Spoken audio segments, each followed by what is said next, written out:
நான் இயேசுவின் படையில் யுத்த வீரன், யாருக்கும் அஞ்ச மாட்டேன். இவ்வுலகமே எதிர்ப்பினும் சற்றும் பயமின்றி துணிந்தே செயல்படுவேன்.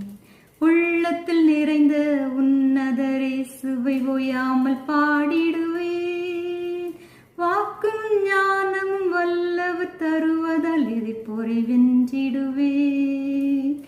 எனக்கு பலன் தரும் கிறிஸ்துவினாலே எல்லாம் செய்திடுவேன்.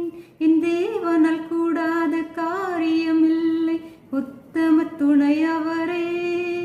இக்கல்லில் மோதுபவன் அவன் நொறுங்கி போய் விடுவான். இது எவன் மேல் விழுந்திடுமோ அவன் நசுங்கி அழிந்திடுவான். இக்கல்லில் மோதுபவன் அவன் நொறுங்கி போய் விடுவான். இது எவன் மேல் விழுந்திடுமோ அவன் நசுங்கி அழிந்திடுவான். நான் இயேசுவின் படையில் யுத்த வீரன், யாருக்கும் அஞ்ச மாட்டேன். இவ்வுலகமே எதிர்ப்பினும் சற்றும் பயமின்றி துணிந்தே செயல்படுவேன். உள்ளத்தில் நிறைந்த உன்னதரே சுவை ஓயாமல் பாடி